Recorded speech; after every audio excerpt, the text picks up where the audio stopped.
Hello, Millwall fans. Paul Eiffel here. It's time for Chat with Chaps.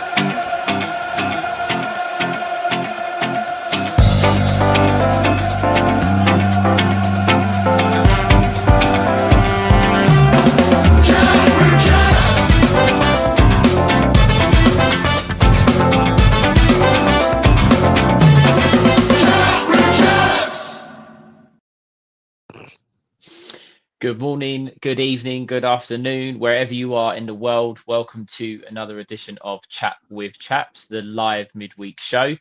As they say, the show must go on. The resources over at Chat with Chaps Corporation are stretched a bit thin this week. Everyone's jetting off, and I'm sure you'll hear about Joe's exploits having played at the Den yesterday evening. I won't ruin anything for you guys, but I'm sure he'll have plenty to say when he is back. However, as I said, the show must go on with me, myself, Stephen, and I've got this way. I never get that right. I've got Jesper. Jesper, how are you? I'm good, mate.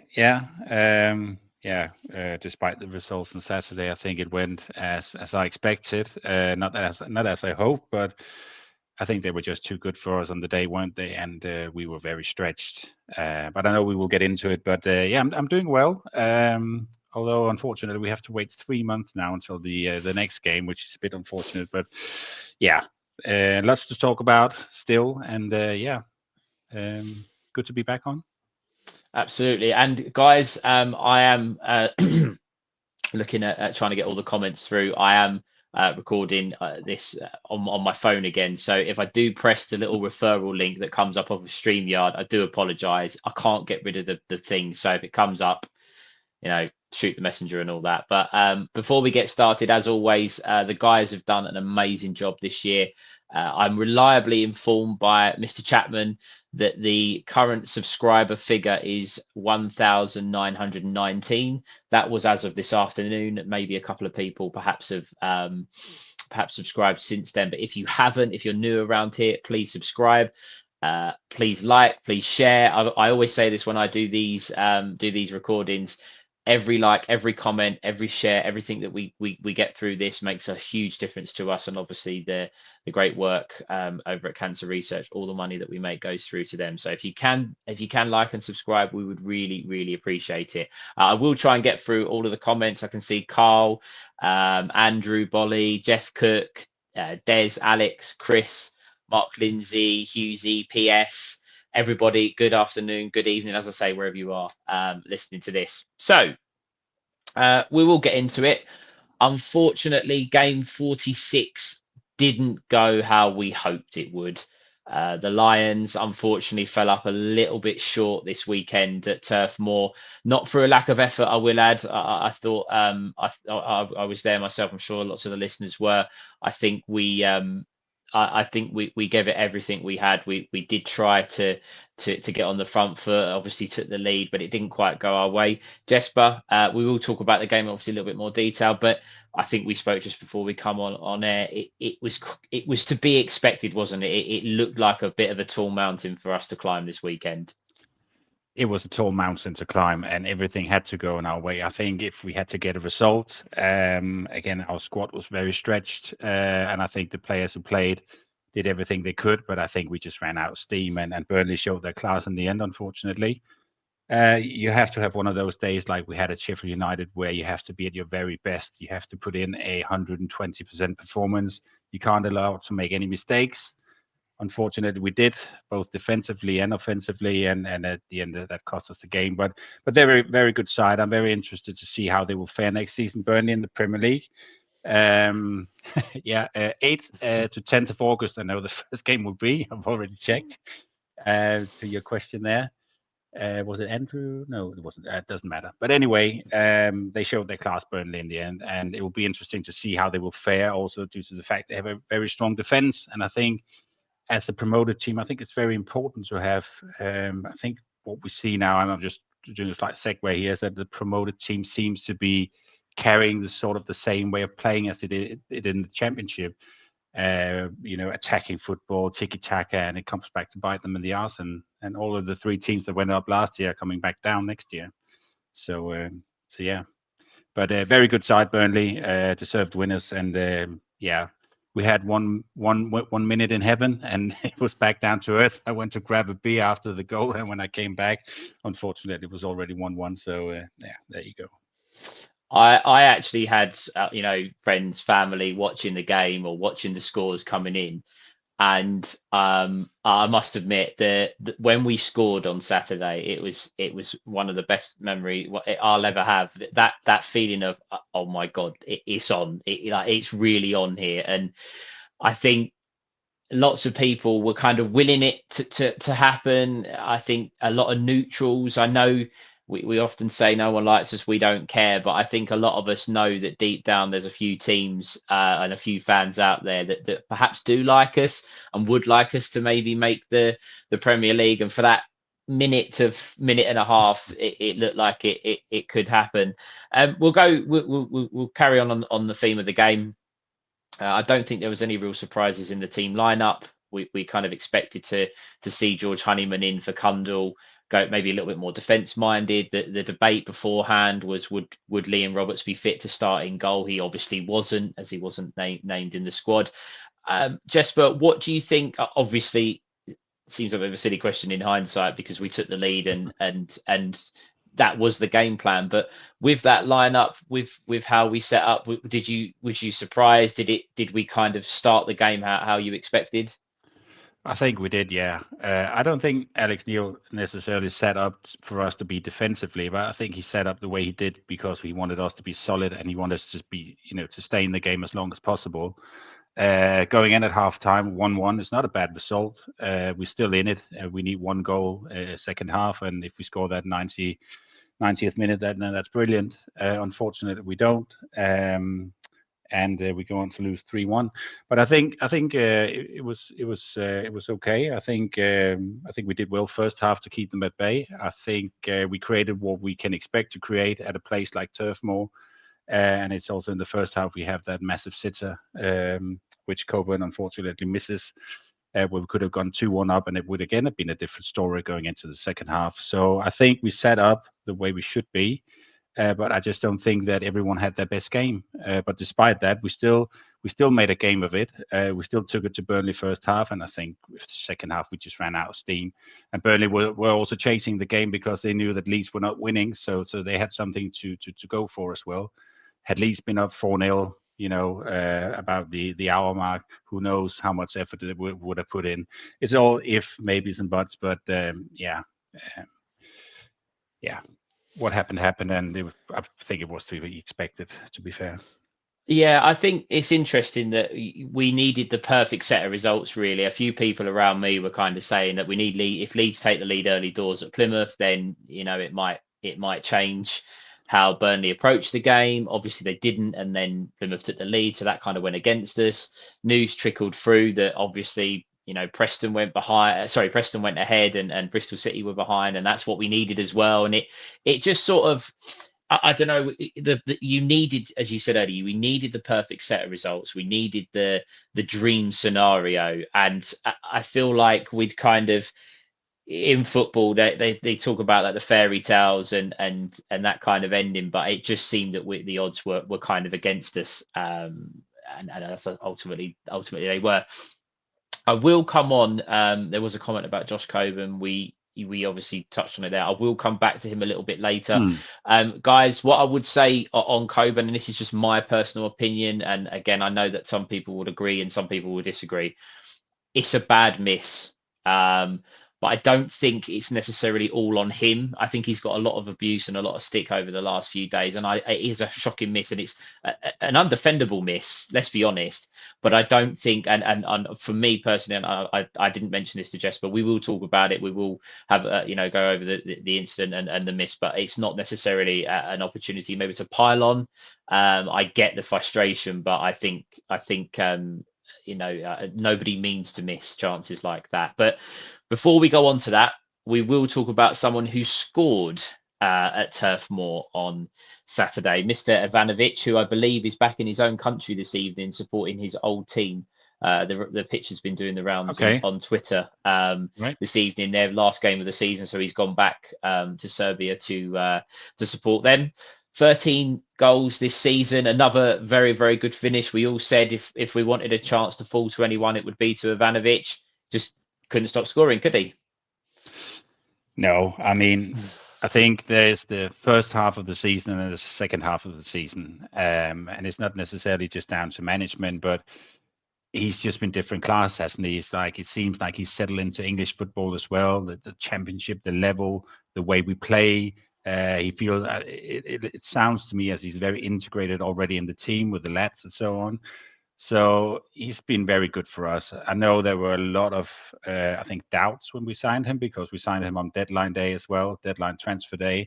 No one knew who he was. Cian went the other way, and suddenly we were left with an unknown teenager from Serbia, which was very football manager-like. But I would say I think we have gotten value for money for sure. I mean, to be 19, to be coming from Serbia as well, which is difficult, moving to England and then playing as he has done, develop the way that he has done, has been fantastic. And I really hope to see him in a Millwall shirt after the summer.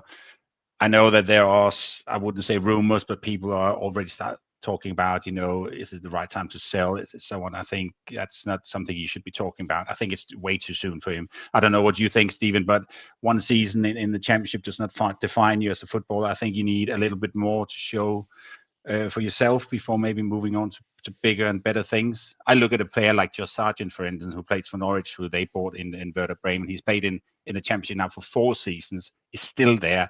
And I'd argue, and I don't mean any disrespect to Ivanovic, that he's a better striker. Why is he still playing in the championship? I agree. I think this division does catch the eye, shall we say, of the Premier League, perhaps more so than the other divisions. Obviously, I'm not. If you're Man City, you're perhaps not looking in the Championship. You're looking at, your Bayern Munich, your Real Madrid, things like that. But the Premier League clubs look at the Championship because they try to cherry pick the best players that they think have what it takes to make it, and that's the footballing chain. Championship clubs do it to League One, and so on. Would clubs be looking at Ivanovic right now? I don't think so. I don't think Ivanovic necessarily would be looking to leave himself, and that's the key thing here. People, Alex has mentioned, I've got it up on the screen there. If he has another season like this, he'll go for more than Fleming did. Zian Fleming come over, and we were always going to be a stepping stone for Fleming. Perhaps we will be for Mihailo, but they are slightly different. And I think Ivanovic is still learning his trade. You're right, Josh Sargent, terrific striker at this level, scores a lot of goals. I believe they had bids from the MLS last year, but things didn't materialize because of money and how much clubs were willing to pay Norwich, and they wanted more money. But you're right, he would be someone, and it's the links are obviously there because of his age, but I don't think he'll be going anywhere anytime soon. I thought he took his goal brilliantly on Saturday. It was a good finish, especially past the goalkeeper, who it was all set up for him to get his record clean sheets, and he's the best keeper in the division. I was quite pleased at that, actually. We may have lost, but the fact that we did score past them would have probably irked them quite a lot, and Trafford himself. But Ivanovic is a good striker at this level. He's not. We're not going to jump on the. I'm not going to say he's a great. I'm not going to say he's a finished article, but he's a good striker. He needs another season at least at this level before I think he can think about perhaps moving on. But what I would say about him, Stephen, is he's shown what he has in his locker. He scores a lot of different goals. He's got a lot of quality in the box. With his head, right foot, left foot, flicks, etc. So I think he's got I wouldn't say the whole package, but he's got a lot of potential to be a really, really good striker, and he could move on to bigger and better things. And I think it's a very clever goal. He gets the better of, is it Esteve? I think in that run-in, it's a little dink to the left, and then he goes right instead, and he sort of he blindsides him, doesn't he? And then just pokes it in front of Trafford. It's a very good goal, considering his age and how mature he moves in the box. So yeah, just another thing from him, another new type of goal. So that was just brilliant to see. I hope he just can carry it and continues into the next season. Absolutely, and I'm sure there'll be plenty of people looking over the summer at perhaps the Serbian national squads, because I think it would be very difficult for people to perhaps overlook him with his record, shall we say. I think he'd certainly be on the eye of the main team. I know he got into the 21s the last time, but he certainly be on the radar, I'm sure, this summer. So Millwall fans going absolutely crazy. Group chats up and down the country going, we can't do it, can we? Surely not. The FA preparing to send the worst referees into the den for the playoffs. Everyone sort of on panic alert that Millwall were in the top six, and it all comes crashing down with Josh Brownhill equalising pretty much, I think, no more than 90 seconds. I don't even think it was 90 seconds after the restart. Jesper, I don't know what I haven't actually seen anything back. I've seen a couple of slow-mos of the tackle that Barnes makes, which I'm sure we'll talk about. I haven't seen the goals back. Actually, I'll be honest with you, I didn't really want to watch them back after being beaten on Saturday. No, So I haven't as well. So apologies for that. So it's going to be off the no, cuff and what I can no, remember.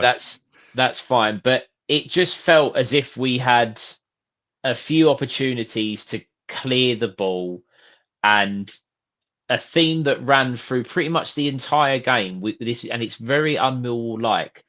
We just didn't clear it, did we? We just didn't put our foot through it when we really needed to. No, I don't. It just seemed like a big scramble, didn't it? I mean, the first of all, it's straight from the kickoff. They lump it forward towards Kramer, and for some reason, Tanganga gets involved on the right side. I think he should have left it, from what I can remember, for Kramer Yeah. to deal with. Sort of jumps over. I can't remember if it's Barnes in the first situation, lands awkwardly. And then it comes to Cooper, who decides to kick it straight into. No, sorry, Cooper kicks it straight into Barnes, doesn't he? Then it comes back to Sturge, and I don't know. Then I think we talk about that tackle, which was, I think there was a few pictures shown about maybe foul play, or um, and whether that's a free kick or not, I don't know. But again, maybe Barnes's experience, he just puts his foot through, and the ball just falls. Unfortunately for us, kindly for Brownhill, who just slides past the goalkeeper. So very unfortunate, and as you say, many opportunities to clear our lines, and just mistakes you can't afford to make a turf more in such a game, unfortunately. So yeah, that was back down to earth pretty quickly, and probably the last thing we needed, because usually that would be one of the things, that one of our trademarks, that we do clear our lines and we don't make these silly mistakes. But yeah, that was very unfortunate. Yeah, and I think I think Alex Neil mentioned in his press conference after the game, or when he spoke to BBC Radio London, that it could have been interesting if we didn't concede so early, because they may have got a bit nervy, especially with Leeds falling behind. That it could have, the nerves could have played a part, and Burnley wouldn't have been used to that. They'd been playing with freedom all season. Let's be honest, they had. So lots of different unfortunate sort of series events to the goal. From a Millwall perspective, from an Alex Neil perspective, I would imagine that he was probably absolutely fuming with the nature of the goal. I don't confess to know an awful lot about Alex Neil, apart from what we know from him with his time with us. But I can imagine him absolutely raging with the coaches on the sideline at the goal. Arguably one of the best players in the division, the ball drops to inside the penalty box as well. You just, the writing's on the wall, unfortunately, and I think it might have been perhaps a foul on Sturge, but at the same time, had that have been the other way around and it was a Millwall player going in for that tackle, we'd be very disappointed if it was given against. Well, I would be very disappointed if that was given against us. Yeah. You didn't see the reaction of Alex Neil when the ball went in? I guess you didn't. No. You know how he reacted. No. But I think you could feel in his press conference afterward that he was, I wouldn't say livid, but he was extremely disappointed about how we conceded and when we did it. Because as you say, if they don't score after 15, 20, suddenly it becomes, when do we get the first goal? And, nerve settles in and you become a bit uncertain about, how to go about things, etc. So it was just, it was too easy for them to get the equalizer so soon, unfortunately. Absolutely. And then the game sort of, I don't want to say drifted, but it didn't, they didn't. They had a lot of the ball, as to be expected. I think we allowed them Hmm. really to have a lot of the ball. I thought there was a comment earlier, which I'll come back to, that the press in the first half I thought was excellent. We went at the right times. We tried to force them back when we could. They didn't make Evans really make too many saves in the first half, from what I can remember. They, again, a lot of pressure, a lot of balls into the box and Yeah. corners, but we did a relatively good job of protecting the young keeper. A couple of saves in there, of course, and it just seemed as if we'd weathered the storm. And it was, I was saying that I wanted to stay in the game at half time, and the boys were certainly trying to do that, right? They were. I think we, as you say, we did well first half. The only save I can remember is the long shot from Brownhill, which is tipped over brilliantly by Evans. Mm. Then they had a shot, I think, on the post as well by Barnes, but I think that was eventually called for offside. And despite that, sorry, other than that, I can't remember any clear-cut chances. I think they tried to use their flanks quite well, but it didn't really come to anything. Second half, though, is a different story, isn't it? They really turned on the heat. It was chance after chance in a spell of 15 minutes. I remember I was just waiting for the next goal to come in, and then again the goal we do concede 2-1, and it's not to dig out Cram or anything, but it's just we just caught out again from a quick free kick, where we're not in position, and it's a great first touch by Anthony to cut inside, and he passes in very well, but it's just too easy, and in a game of that magnitude, you can't afford to do that. Then I know people have been saying, had Lenny been on, he would probably have defended differently. Again, it's all if, buts and maybes, but yeah, a bit sloppy, I would say. We shouldn't be caught out like that. Yeah, I don't know what you think, Stephen. I think before the goal, I want to touch base on George Evans, because he was, in my opinion, he was our best player on Saturday. He kept us alive, much like he did against Swansea. He kept us alive in that second half, up until the goal. A young goalkeeper, probably feeling so many nerves and pressure, and there was a moment just before the game where he went to walk off to get ready, like obviously whoever the goalkeeper that's playing goes off first to get changed and ready, however prep they go through. And Andy Marshall pulled him over to the side and sort of put his arm around him. You could see him whispering in his ear. And we'll never know what that is. If Andy Marshall or George Evans is watching, if you'd like to let us know what was said before, then that would be absolutely great. But I noticed it, and you could tell it was a little bit like, you got this.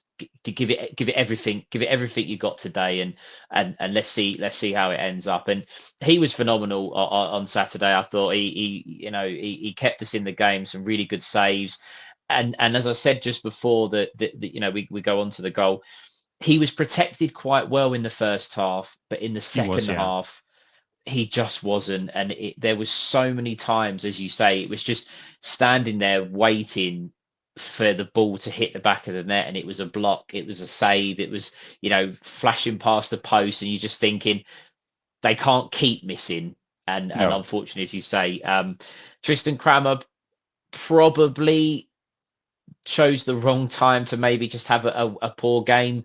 There's a few others out there that you could argue were in the same boat. There was a few that didn't particularly play to the potential and to their best, but ball over the top, 60-yard pass. The first touch, as you said earlier, was Premier League quality. Take nothing away from it. As soon as he brings it down, he's in on goal, and it's a good finish. But there's, again, Alex Neil probably unhappy with the style of the goal and everything about it. And as I say, from there it just looked, and you said it earlier, Jesper, that we just run out of steam, didn't we? Yeah, we did. And I don't think we caused much threat in the second half. I can't remember. I think someone mentioned we had a very good chance. I just can't really remember if it was Aziz in the second half who gets the ball. I think maybe you have to tell that, Stephen. But other than that, I don't recall us really making a threat much going forward. I think we were just done. I mean, I think we'd given it all up until the game. We have been written off 3 or 4 times before that, and despite that, we took it to the last game. And I think in the end, it was just too much. I think any game other than Burnley away, maybe Leeds away, we could have gotten something. We could have won the game, but to finish at Turf Moor at a ground and at a place where they haven't been beaten all season, it was just too much for us, wasn't it? Yeah, and no, ultimately, I think I posted on my social media. I think the big thing to take from Saturday is, and I'm sure that there'll be others that will agree with this, that when you're away from home and a third goal goes in, we've been there plenty of times, a third goal goes in late on in the game and the people just flood to the exit. They just leave, they'll get back to their cars, get in back to the train station, however, coach, whatever. On Saturday, the fact that I would have imagined that 95% of the supporters stayed in the ground, were singing George Evans' name still at the end. Even when the third goal went in, they started singing his name again. It, it, it the fans, and I said this to you off air. Football fans are not stupid, and Millwall fans are not. We're not silly. We knew going to Turf Moor would be a tough ask. We all hoped, we all dreamed. I did, everyone did when Ivanovic scored, and you have the dream of pulling off a miracle. But they gave us everything, and sometimes as a Millwall fan, we often say Millwall type player, a Millwall type performance, Millwall type manager. We got what we want, what we would want in the sense of the effort and the commitment, and they tried to the end. Unfortunately, we were just beaten by the better team. Yeah, we were. So I don't think there's much more to say to that game, except that it probably went as expected, not as we hoped. And as you say, like, we put in a Millwall type of performance, and we have done so in the second part of the season. I think a lot of the supporters can see what we're trying to build, how well we've done over the past 14, 15 games, the points we've amassed, and the fact that we managed to be in and around the playoffs and not the relegation says a lot of how far we've come in just 4 months. So, but as Alex Neil also said correctly after the game, a season doesn't make the next season, so it doesn't mean that we automatically will start in and around the top 6. It's a new season. There will be players going out, there will be players coming in, and I, for one, is very excited for the summer to see who we will bring in as reinforcements. Take into consideration we were missing Lucas in goal, we were missing Joe Bryan, who's been one of the best under Alex, Billy Mitchell, Camille Negley, Bangura Williams, players who could have made a difference on Saturday. So we were just stretched to the bones, honestly, and we didn't have impact subs who can really make a difference when it mattered, did we? So we need that going into the next season. But I would also say that when we started this, let's just call it a project last summer, it's going to take time, and you can't do a full overhaul in 1 or 2 windows. It's going to take time, and with all the young players coming in, they also need time to develop, to be gelled into the squad slowly, etc. So it's a long, hard step to get to maybe where we want to. But we've seen glimpses of it, and I'm for one is excited. I just hope we can stay away from any personal tragedies this summer, which would be nice. And then I hope we can keep the same manager for at least a year. Then I think it's already a success. Don't know what you think. Absolutely, Yeah. absolutely. That the comment there on the screen for the benefit of those that are listening on Spotify or Apple Music from Andrew. Yeah. Our fitness levels have been suspect in games where the opposition have pacey players. We can't keep up with them, and players like Saville run out of steam. I think that's something that Alex Neil may look to address. I think we do look at times leggy. We do have, and this is perhaps where we'll move on to perhaps the potential of outgoings and incoming players this season, or this summer, sorry. I think you're right to call out Billy Mitchell. I think we actually really missed Billy Mitchell on Saturday because we needed willing runners. We needed some players to do the hard yards, if you will, in the middle. And Stav and Casper De Noor, also actually at this point, Casper De Noor, shout out to him, featured in every single game this season for the Lions. Obviously not all 90 minutes in every game, but to be available, fit, and ready to be able to for selection for 46 league games and all of the cup games. That is a phenomenal effort, in today's world. It is. Yeah, I know, people will say he's a professional footballer, they're paid to do it, but you see how many players get injured over the course of a season. For Casper to be ever present in the squad is a superb achievement. It is. But yeah, fitness, I think that's something that Alex Neil will look at. I guess people will say that, and you touched on it, we're missing a lot of players, and players are being forced to go again and again and again, and how long can they keep up the standards for? But I certainly think that's something we'll look to address, and perhaps not just with incomings, but perhaps some work on the training pitch. Yeah, for sure. I just don't know what you can do on the training pitch. And I think when we talk about a George Saville running out steam, I think there's also two George Savilles. There's the George Saville who plays week in, week out, who plays Wednesday, Saturday. And then you have the George Saville who's rested, who might play on Saturday, then he's not playing on Wednesday, maybe he plays Saturday again, but who's rested. These are two completely different players. And a rested George Saville is a very good player for us, and it's a player we can use also for next season. But one who has to play, and we saw it at the back end of last season under Harris, very leggy, very tired, had to carry himself through the game, knackered almost every game because Harris insisted on playing the same 11, he's trusted once, and fortunately for us, it worked. But you can also see the toll it takes on the players. And that's why you need to have a squad of at least 23, 24, 25 players so you are able to rotate. But that also requires that the players are not injured, because then you can't do it. So for Casper to feature 46 times is just phenomenal. And you can't blame him for being tired towards the end. I think, which game was it? He was sub quite a few times here in the last few games, wasn't he? Because I think the legs are just gone. It's almost 50 games with the cup as well that he's featured. So yeah, massive credit. But whether he can do that next season, I'm not sure. But yeah, we need a squad. And I don't think Alex is too afraid to rotate. Actually, I think we've seen that. I think it was only recently where we played the same team twice. It could be due to injuries as well, but he doesn't mind chopping and changing, whether that's formation or personnel, which is good. We've been quite successful with that approach. So I think he will be looking to do the same, to spare players, to keep players fit, and to keep them sharp as well when we need them. So yeah, let's see. And also with reinforcements coming in, it will be interesting to see what type of players that we will be looking to. Whether that would be defense or midfield or attacking wise. Absolutely. I think we'll start this kind of segment. The football season is now over. It's painful, guys. I know we've got no football for 3 months. We're waiting for any hints of news and gossip, and it'll be scrolling through, I think, Twitter every day to see if there's any updates from Richard, friend of the show, Richard Cowley, and the journalists that do good work. The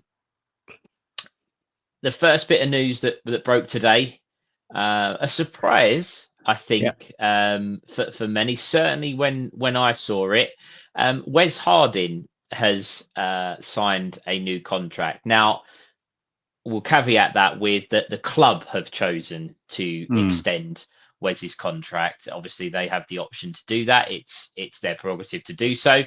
I have my thoughts on it. I will come to that. But Jesper, Wes Harding, in your opinion, why do you think the club have done it? Yeah, it's a good question, and the season has just finished, so there could be various reasons for doing this. Wes hasn't played much, but I would say that the few times he's played this season, he's done quite well. I don't know him as on a personal level, but he seems to be enjoying his life at Millwall. Although I did think he said in an interview that he would like to move on to play regularly. It could be a way for the club to protect themselves in a way that we could get a transfer fee for him should someone come in, let's say, June, July. And we don't know about Tanganga's situation as well, whether he will be going. So he could be a cover at least for centre back as well. We know almost for sure that Musa and Hutch probably won't be here next season. So that's also 2 centre backs leaving. If you put Harding into that equation, that's 3 with no one coming in. So it could be various reasons, and he could still end up leaving in August. Depending on what we do in the transfer window, I think. Yeah, I personally, I think it's I purely put it down to the fact that we don't know what's going to happen with arguably our best player. And Wes Harding plays in his position. People might disagree with me who our best player is, but Tanganga clearly is comfortable at playing at potentially at a higher level, and I think he's one that the club will be desperate to keep hold of this summer and will get bids for. If Tanganga stays, I can still see another centre back coming in this summer. I think we would need to have another centre back personally, just as you say, two are leaving, and you don't want to leave yourself too short. I think Harding could potentially be. They probably said to him, "Look, we're gonna trigger the extension. We're gonna keep you here over the summer, keep you fit, get you involved pre-season, etc. But if the squad rebuild perhaps goes how they would like it to, we will allow you to go." That's kind of the conversation that I think that they've had with him. I think that is necessarily would be fair to him to do that. I'm not saying it's necessarily fair to make him stay. If he didn't want to, if he was clearly unhappy, people were saying if he's clearly unhappy, Millwall wouldn't keep him around. So from a morale point of view, there's obviously a reason why he's still here. But I can only see him perhaps staying around if the summer rebuild doesn't quite go to plan. But was his contract up this summer, by the way? Was he set to leave on the free this summer if we didn't extend it? Yes. Yeah, yes, he okay. was. Yeah. Okay, because then he would also assume that he would have had talks with his agent if there would have been other clubs sniffing around for his signature, that he wouldn't have signed, or maybe he would have told the club, listen, I'm actually in dialogue and negotiations with this and this club, and the club wouldn't have pulled the trigger. So there must have been like a decision made between him and the club to do this. And then, as you say, as the summer goes on, if we do get reinforcements in his position, then he's allowed to go if there is a bid for him. I would agree that those should be the conversation that have been had between him and the club for sure. Absolutely. On that point there regarding from Andrew regarding will Harding take over Lenny? I don't think so. I think Harding can cover in both positions. I think if anything, maybe Saturday saw that perhaps Ryan Leonard still has a place to, in this team at right back. I think and I don't mean this disrespectfully, but I think the club will be looking to sign an out right back this summer, which would then see perhaps Leonard as an understudy. Again, has a contract extension, staying at the club. I think that's a great deal. Whilst it's exciting having all these youngsters and fresh talent coming in and perhaps looking all over Europe, you need players that understand the club. Ryan Leonard's been here a long time. He's had some highs, he's had some lows, much like Jake Cooper, much like George Saville, players that get the club. So I think those players will still perhaps have a place. And maybe Wes Harding falls into that category as well. I'm not saying he knows the club as well as those, but perhaps he's just there as a little bit of experience. Chris, no, Danny Mack is not dead to me. I saw Jesper sort of steering at that comment through. He's not, but I don't know what the situation with his contract is. I'm under the impression that he is out of contract. Someone may be able to correct me on that if I'm wrong. And his injury is still, we don't know. We don't know how fit or what that's looking like. If he's fit at this point, I would perhaps look to keep him on, and then that would solve the issue of the right back scenario. I'm not convinced he is though, Jesper, and I'm not convinced that the club will perhaps extend the deal. What are your thoughts?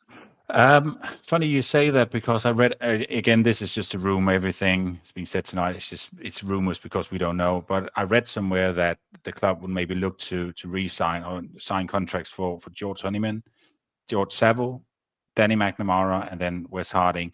That could be on a 1-year deal, or it could be on a maximum 2-year deal, maybe a 1-year deal with an extension as well. That's just what I read. I can't remember the media now, so apologies for that. And then the others who would be out of contract would probably leave. So yeah, as I read it, they probably want him to stay, but yeah, it's a tricky one, isn't it? Because I don't even know when he's scheduled to be back or when he would be fit again to play football. And as you say, I think we will be looking to sign an in and out right back because we need one. We do. Absolutely, and I think again a lot of this time of year is what they call silly season, isn't it? You get rumours, you Yeah. get someone saw someone at the training ground, or someone saw someone here, there, and in a hotel, whatever, and in the foyer talking to a manager or an agent or whatever. So you do have to take these things with a pinch of salt. Um, Another player that I'm going to move on to, just again, we're kind of it's snippets at the moment. We are waiting for the retain list. I think that's going to throw up a lot more conversation as to what kind of direction the club's going to go in. So we'll have a little bit more to go on from there. A young striker that's left the club, which I'm actually quite surprised that they've let him go this summer, is Tom Leahy. He's announced on his social media this afternoon that he will be leaving the club. Someone who a lot of people thought really highly of, and really thought he made the squad a couple of times, and perhaps thought he might be one to perhaps see in the first team a little bit more. But I guess after signing an abundance of attackers in January, someone had to miss out, right? Yeah, I guess so. He was in pre-season, wasn't he, in Spain last year with Harris, and the games we could actually watch the games here. You know, the friendlies that they played against. I can't remember. It was a Portuguese side we played, or no, I Spanish think it was side, and then we played Murcia. Murcia was one. Yeah. and we played who else Forest. did we? Forest, yeah. Mm. And he came on and he did pretty well. Also scored a goal. And as you say, yeah, I thought he could maybe be one who we started to make a claim in the team, and then he was loaned out, and he was loaned out again, and now we found out that he's leaving. But it's also up to the young players sometimes to make their own decision to see and maybe feel what's best for them, and they want to find a place where they can get regular football. And Tom must have thought that Millwall was not the place. So yeah, just best of luck to him. I guess that's just how it goes sometimes with these with young players. Some will stay, some will not. Some will some will try and find their own way, maybe in lower league and work their way up. So yeah, I wouldn't say I'm surprised, but as you say, we did sign AJ Matthews, we did sign Zach Lovelace, Ivanovic to come in and play the same position. So yeah, maybe he thought it was just best to move on. So yeah. Yeah, I think you're right. There's a lot of, I mean, the youngsters tend to be the one that get let go, the ones that are perhaps not on contracts or longer contracts, or the ones that they're not sure on, as you say, that this time of year is very odd. There's still, obviously not for us, but there's still football to be played. The playoffs are still going on. The Premier League is still going on. Foreign leagues are still going on. So there isn't a rush to make decisions on these things. I guess that players will want their futures sorted as soon as possible. Fans are looking, as I say, every day I open up Twitter or X now, and you've got people going, any news on a retain list, any news on the retain list. Everyone wants that little bit of gossip, don't they, to get their Millwall fix. But I think there'll be plenty of discussion to be had. I know you said that you read an article. I'm going to ask you to maybe forget that, move that to one side. So we've got a lot of players out of contract over the summer. Yeah. If I said to you, can you give me two that you would like to see still here next summer that are potentially out of contract, what two would you be picking? I'd definitely be picking George Saville. As I said before, a fit George Saville who can maybe play 20, 25 games a season could do a very good job for us. We need senior players in the squad as well to help the youngsters. As you said, we can't just have a squad full of 18, 20-year-olds. The world doesn't work like that. You need senior pros to guide these players, and I think George Saville is instrumental to doing that. Then maybe Stephen, you have to remind me as well who's out of contract, so I know who I have to pick from. We're led to believe, and again, people might be able to correct me on this, that it would be the club's discretion on some of these. So it might be that they have an option to extend, but they just haven't announced it yet.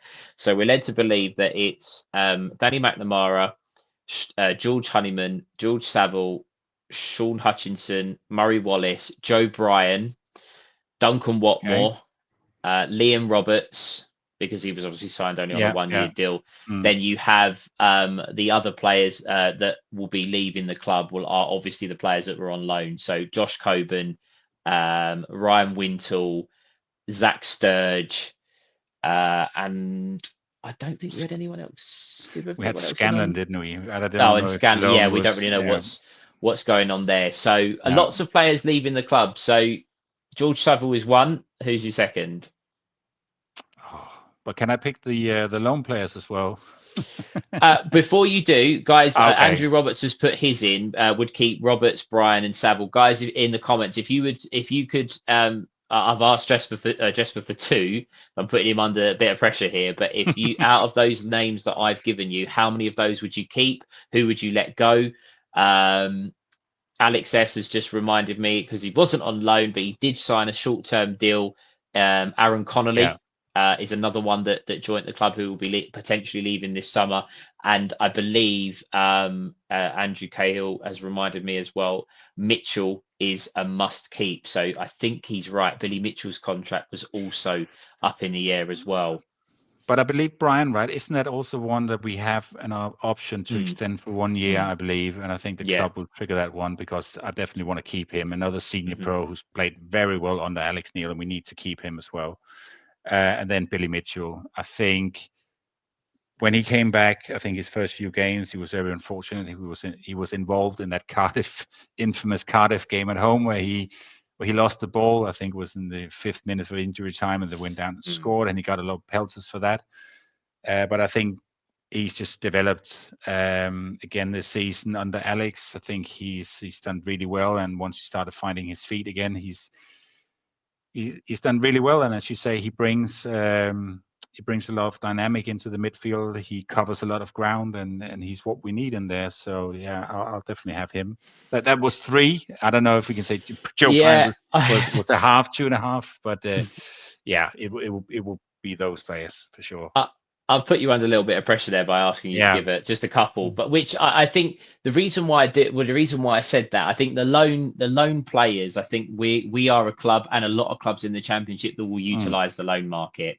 So whilst those 3 will go back to their parent clubs and Scanlon 4, we will obviously, I think we will use the loan market. We will try and dip into the Premier League to boost the squad, to maybe add a little bit of quality. So I'm not particularly concerned about the loan players because I think they will naturally be replaced anyway. I think in terms of keeping hold of players, I've always been a firm believer that Millwall show a lot of loyalty to their players, to their long-standing players, especially. They do try to look after them. They do try to, with Hutchinson, they brought him back. They kept him. Maybe things didn't work out last summer to get a move away, come back, or whatever the terms of that deal was. I do think we need to start coming away from that, and I wouldn't be surprised if we do see a few leave. But again, you can't overhaul a squad, as you said, with 18, 19-year-old kids. It won't work. It's too soon to do that.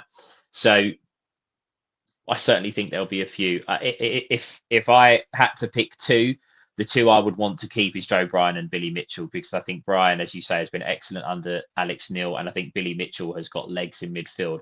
I love George Saville. If I could give myself a third, I would be including him. I would be including him in that as well. Alex brings up a really, really good point. A player that I was gonna come on to. I will come back to Sturge as well. I hope that loyalty is shown to Roberts rather than pander to the toxic media. I said on I think the last live that I come on, and I've said it a couple of times to a couple of other fans at the games, that I think that the club will let Liam Roberts go at the end of the season. I think that the media circus will rule the roost, if you will, on that particular deal. I agree with Alex. I don't think that should be the reason why, but I think he may well do. The only thing that I would say, and Jesper, again, we're going to put you right under pressure again here with Lucas Jensen. We believe he won't be fit until at least after Christmas. I think that's the time frame that they've Yeah, I given. think they said December, didn't they? Yeah. Would you keep, or would you extend that kind of contract to Roberts for another season so you've got a first choice goalkeeper, a first team goalkeeper, someone that knows the club? Is it too risky to have lost your first choice, lost your second choice, and have to re-sign another goalkeeper? I think with Roberts, it's very difficult because it becomes a personal thing now for him as well, where you have to look after himself and his family as well. And as you say, if he does sign an extension with the club, how does it affect him personally when he then, when we play away, and how much pelters will he get, and how much will it affect him, as a person, as a goalkeeper? So I don't, as you say, it's not just about the club showing loyalty. It's also about Roberts looking after himself now and what is best for him and his career going forward. Because as you say, I don't think this media circus will stop, because it happened when he had a Millwall shirt on, and unfortunately, that still plays a part in today's media. So if he does stay, if he wants to stay, and he feels that mentally he's ready to continue, I'd keep him, and I'd have George Evans as number 2. I wouldn't necessarily bring in a new goalkeeper until Lucas is ready. If he does leave, we have to sign a new goalkeeper, and I'd say we'd have to spend a few quid as well to get in a decent one, because I don't think George is quite ready to be the number 1. So I'd be looking for a shrewd signing like we did last season with Lucas as well. Whether we have to dip into the foreign market or the British market, I don't know who we would be looking at, but we'd definitely need a new goalkeeper if Roberts decides to leave. Absolutely, and Mark, I would agree with that. I think the club should at least give him the option. I think they should put it on the table. Personally, one player, Connor. I'm going to just try and get to your comment if I can find it. Evening, lads. I would sign Sturge. He's been a decent loan for us. He's the next player that I'm going to come on to. Obviously, we've spoke about how Joe Bryan has been one of the star players. Can't believe I'm saying that after the first half of the season. But since Alex Neil joined the club, he's been absolutely superb. And I think you're right. I think the club will extend his contract. I think he will get a deal. Zach Sturge, I think Saturday was probably his weakest game. Again, take into account the opposition. You do have to be fair there. But overall, has he done enough for you to would you say to give him a contract? I think someone said in the chat earlier that he's out of contract at Chelsea, so he would be a free agent. I don't know. I don't know if Chelsea have an option to extend that or what they'll do there. But would that be the kind of the backup left back behind Joe Bryan, or would you think that perhaps Adam Malachi, who we have in the ranks, who's come through the academy, would be the obvious go-to there? Well, not necessarily, because Nino, as he's called, isn't it? Adam Malachi has also been out for a long time. So for him, it's also about finding his feet again and get some regular game time, playing regular senior football again. I could see him going out on loan for next season to really get a full season under his belt, maybe League Two, and then we bring another left back in. Sturge has played 4 or 5 games for us. He hasn't played much, but from what I've seen, he looks exciting. He gets up and down the flank quite well. He's quite good defender as well. But as you said, Saturday was a very, very tough game against some really, really good strikers and wingers. So I would say, right now, I'll take him also if we can get him on a free. Again, it's a shrewd signing. He fits the model and sort of the project, if you may.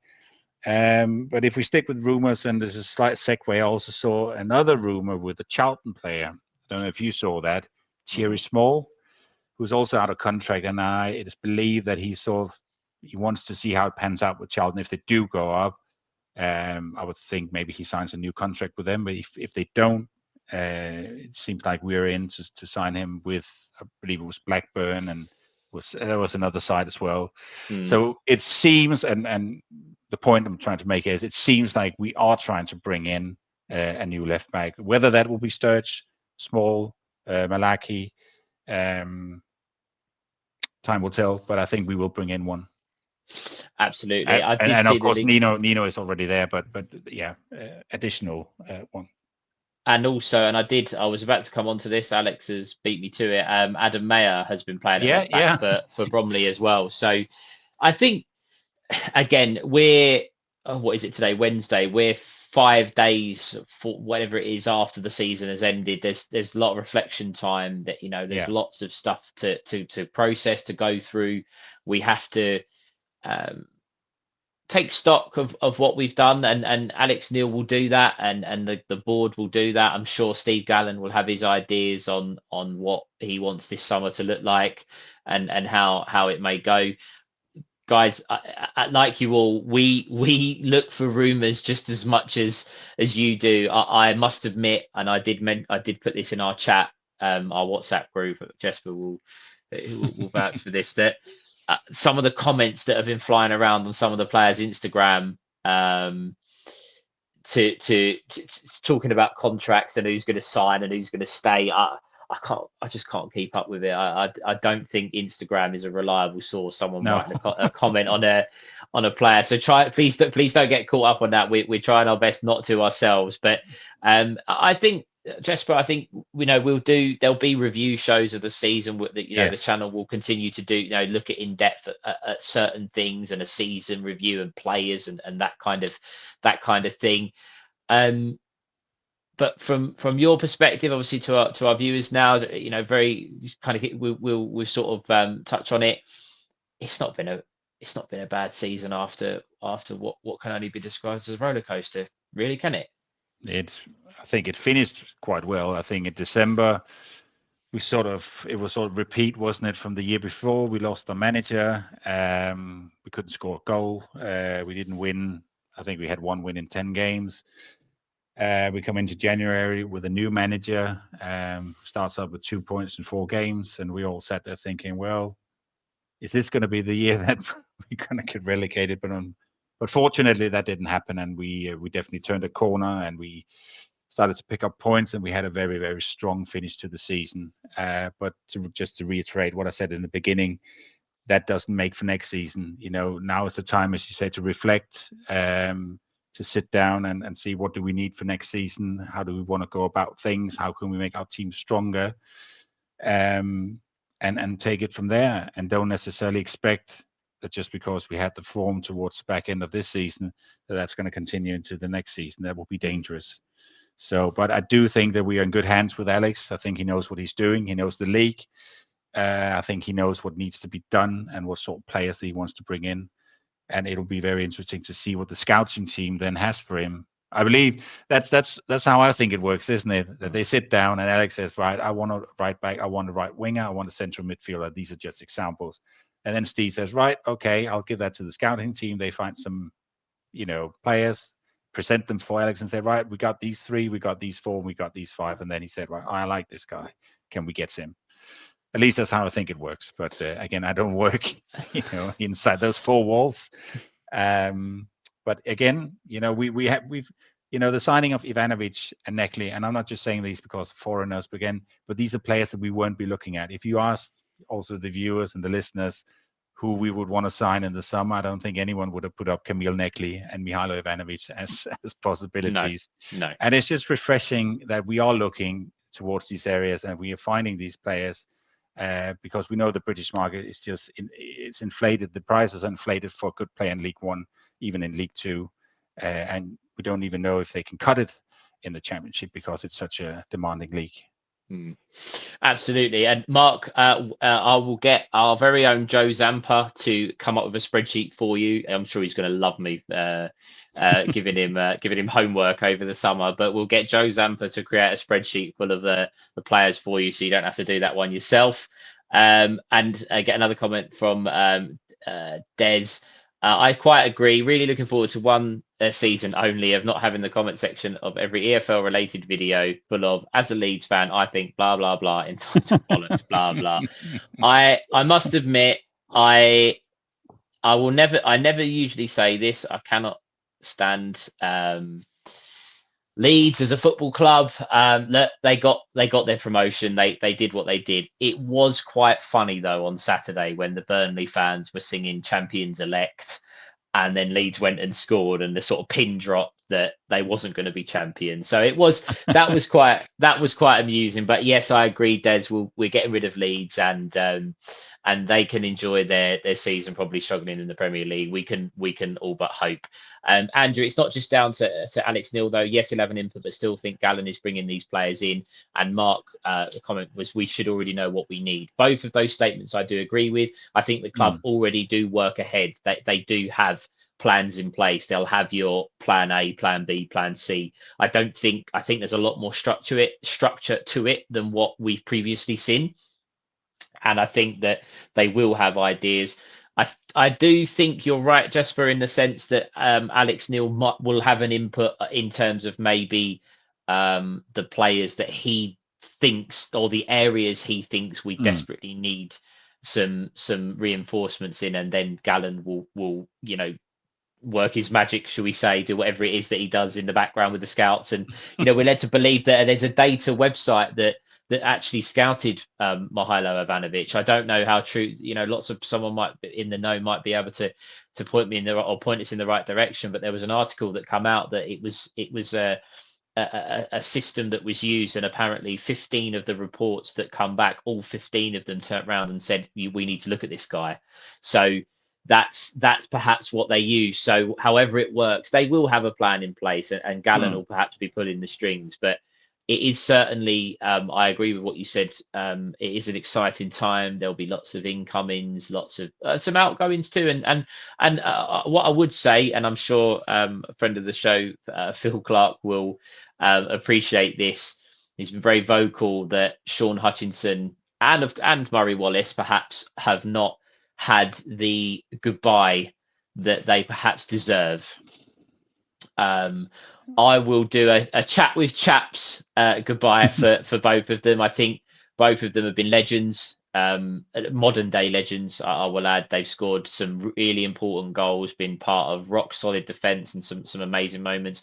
I still stand by that we wouldn't be here today without Sean Hutchinson's goal at Bristol Rovers in the promotion season. True. Because we were a few minutes away from not making the playoffs that year. And of course, Murray Wallace, who can forget the goal at, against Everton when we beat the Premier League side. But yeah, I think, as you say, there'll be outgoings. Those two probably the most notable ones. And just, I know it's difficult, guys. We love our football as much as you, but maybe just sit back, have a couple of weeks, just try and let it go a little bit, and then all the news will filter through. Jesper, any sort of final thought? Got all the final way through thoughts? I got all the way through to an hour without getting tongue tied, but we'll go with final thoughts from yourself. Yeah, as you say, we go into silly season now, and there will be a full season review. I think Chris also touched on that he will do that. We'll try and keep up with everything that happens, and even though it's summer now, but there will be transfers and rumors to talk about, and I will try, if I can, to try and pinpoint a few European players that I think that we could bring in just for the fun of it, and see if we can get one. If we can get a correct one, that would be quite fun if the club then ended up signing these players. But no, just it's a good time to be a Millwall fan. We had a very good season, as you say. At least the end of the season was good. Really looking forward to the summer. Really looking forward to seeing us in August again. I will be coming over for the first home game, so really excited about that. So no, I just think we'll try and keep up to date. But as you say, the season isn't even finished, so I think we'll only start to see in and outs come June. So yeah. But absolutely. And the take from that, guys, is that every one of the listeners need to mob Jesper on the first game of the home game of the season when he's over next year. Give him a proper welcome when he comes over. And Mark, on that, just on that there, the club has to start work on the training ground ASAP. Couldn't agree more. We have a shocking injury record at Millwall. Lots of clubs do. A good friend of mine, as I'm sure some of the listeners know, a Norwich fan. They've had some terrible luck with injury as well. So it's not just us, but the training ground does seem to be a problem, and it is something that needs to be looked at. And I'm sure again, James Berylson, Steve Gallen, Alex Neil, between them, the board, the thinking tank of the football club will be looking to get those things rectified. And as Alex said, Ole, yeah, I'll have to get that in. I will never forget when we Ole'd Norwich because of what it means to what me and a very good friend of mine. So that was a great afternoon, guys. That's game 46. We hoped it would see game 47 and 48 in the league, but unfortunately it wasn't meant to be. There, as I said earlier on in the show, there will be review shows, there will be transfer shows as and when news comes through, both in and out. I'm sure we've got plenty of stuff coming up over the summer. I know Chris will do some bits and pieces. I know he said it on his last post match on Saturday. If you haven't watched that already, please go and do so. Chris is I'm not just saying it because obviously this is his podcast, but he is very good at what he does on the post match shows, and I think the work he's put in this year has been phenomenal to get the channel to where it was. As I said earlier, we're now, I believe, at 1,920 odd subscribers. So again, please subscribe. Again, if you're new around here, if you haven't shared it with all your friends, put it. What I want everyone to do right now is, you're all in family group chats, you're all in, you've got other football clubs, or I'm part of a cricket club. I want you to get your phone, share this into all the pages, and get everyone to like and subscribe. And all that jazz. It really means a lot to all of us. We will go and reflect on this season, maybe the things we could do better as a podcast. If there's anything you guys would like us to do, would you like to see any other content? Is there things that we can do for you? Please feel free to drop us a message, or speak to Chris. His DMs are always open on the channel. Couple of other little bits from me just before I let you all go, and I'm sure you're bored of me waffling on now. Something that's important to me: this channel obviously does a lot of good work for cancer research. It's an amazing charity. We've donated a lot of money to it. However, as a plea from me, it is I think it's National Mental Health Week next week, guys. Over the summer, sometimes people watch this channel because they need to get their Millwall fix. Sometimes it's because they want to be around some people that share a passion with them. Sometimes it might just be that they're perhaps sat indoors and maybe feeling a little bit alone, or needing some support. If you feel that way, if you ever need someone to talk to, please feel free to reach out to any of the boys. It doesn't have to be us two, it can be anyone, but please feel free that you need to. Obviously, those of you that have watched me on podcasts know that mine charity are very important to me as well. So please keep yourself safe over the summer. Make sure that you guys are safe. And finally, on a little bit more of a serious note, I am playing in a charity game at the Den next week. So if you fancy watching someone that hasn't really got a clue what they're doing on a football field, as most of you know, I am a cricketer, come along. It's free to come and watch. All of the proceeds that are donated on the day go to the food hub. Again, I'm sure Phil Clark will appreciate me donating this. He's put a lot of hard work into getting the game on, and trust me, it has been hard work. It's been a nightmare this year. I'm going to stop waffling. I'm going to let you enjoy your pre-season now. More videos to come, more content to come. Anything you'd like to see from us, please feel free to get in touch.